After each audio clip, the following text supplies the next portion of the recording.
Hello दोस्तों, हमारे channel में आपका स्वागत है। और आज हम कार्बन और उसके यौगिक कक्षा 10 का पहला पाठ विज्ञान का शुभारंभ करेंगे। तो जो भी बच्चे यूपी बोर्ड तथा सीबीएसई बोर्ड विज्ञान की तैयारी करना चाहते हैं और जिनका बेसिक बिल्कुल ही ख़राब है, जिनका बेसिक बिल्कुल ही क्लियर नहीं है, तो उनके लिए बहुत ही लाभकारी होगा और उनको कुछ न कुछ सीखने को ज़रूर मिलेगा। तो रसायन विज्ञान से हम शुरुआत करेंगे। रसायन विज्ञान में 4-5 चैप्टर हैं, आप सभी जानते हैं। तो इसका पहला जो पार्ट है रासायनिक अभिक्रिया और उनको संतुलित करना है, तो उसके बारे में हम बाद में चर्चा करेंगे। पहले हम कार्बन और उसके यौगिक वाले पार्ट पर चर्चा करेंगे, जिससे कि एक आधार बन जाए आपका और आपको सीखने में आगे पाठों को आसानी हो।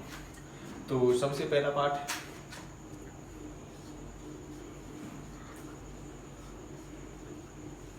कार्बन और उसके यौगिक। Carbon and its compound. तो ये पूरा पाठ ही कार्बन पर आधारित है। तो हमें पहले कार्बन के बारे में जानकारी होना आवश्यक है। कार्बन है क्या, कार्बन के पास कितने इलेक्ट्रॉन हैं, कार्बन कितने इलेक्ट्रॉन ले सकता है, कार्बन कितने इलेक्ट्रॉन दे सकता है, कार्बन क्या, पहले हमें कुछ बेसिक एलिमेंट्स के परमाणु क्रमांक, परमाणु भार, इलेक्ट्रॉन, प्रोटॉन, न्यूट्रॉन, इनका ज्ञान होना काफ़ी आवश्यक है, तभी हम आगे बढ़ेंगे। तो ये कक्षा 10 का चैप्टर है। मैं उम्मीद करूँगा कि आपने कक्षा 9 में इतना नहीं पढ़ा है, तो उसके आधार पर मैं बिल्कुल शुरुआत से लेकर चलूँगा, जिससे आपको पूरी जानकारी प्राप्त हो। तो सबसे पहले मैं कुछ गिने चुने तत्व हैं जो आपके लिए बहुत ही आवश्यक हैं, तो उनके परमाणु भार तथा परमाणु क्रमांक लिखाऊंगा। उससे हम धीरे धीरे हमारा एक आधार बनेगा, जिससे हम आगे बढ़ेंगे। जैसे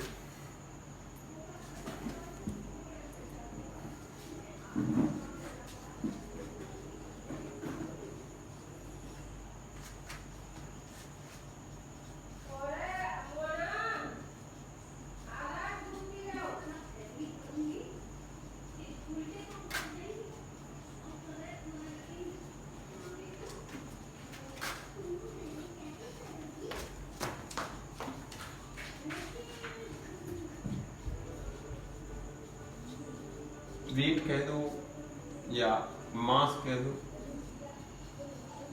केमिस्ट्री में एक ही समान होती है, फिजिक्स में अलग। तो जैसे सभी शुरुआत करते हैं चैप्टर की, कार्बन और उसके यौगिक सीधा चैप्टर से चालू कर देते हैं, लेकिन मैंने बच्चों को ऑफलाइन भी पढ़ा, मैं स्कूलों में पढ़ाता हूँ, तो मैं जानता हूँ बच्चों की ज़रूरतें क्या हैं। तो उसके आधार पर हम शुरू कर रहे हैं। कुछ तत्वों के परमाणु क्रमांक, परमाणु भार लिखाऊंगा, जिनको आपको याद रखना है।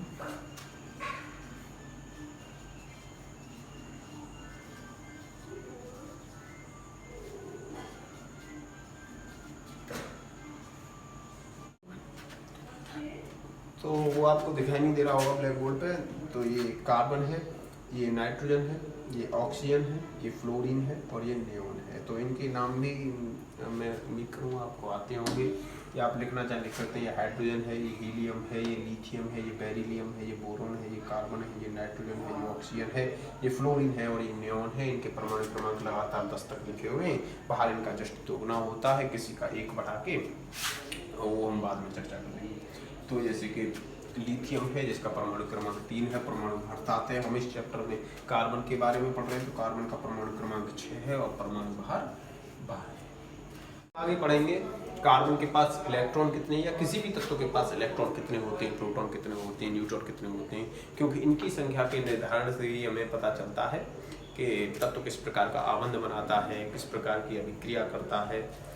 तो सबसे पहले हम पढ़ेंगे 3 फॉर्मूले हम तुम्हें बताएंगे, जिसके आधार पर आप ज्ञात कर सकते हैं इलेक्ट्रॉन, प्रोटॉन और न्यूट्रॉनों के बारे में।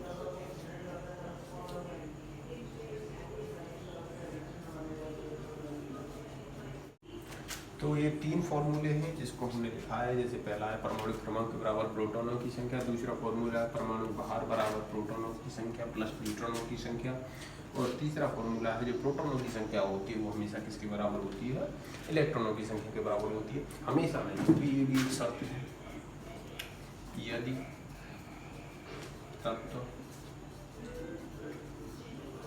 उदासीन, इफ एलिमेंट इज न्यूट्रल, यदि तब तो कैसा है, उदासीन है, तो ही ये फॉर्मूला वैलिड है, अन्यथा ये फॉर्मूला वैलिड नहीं है। आगे क्या होता है इसके बारे में भी हम बताएंगे। और ये न्यूट्रल क्या होता है, न्यूट्रल का मतलब है न तो प्लस न माइनस, यानी कोई भी चार्ज नहीं है, कोई भी चार्ज नहीं।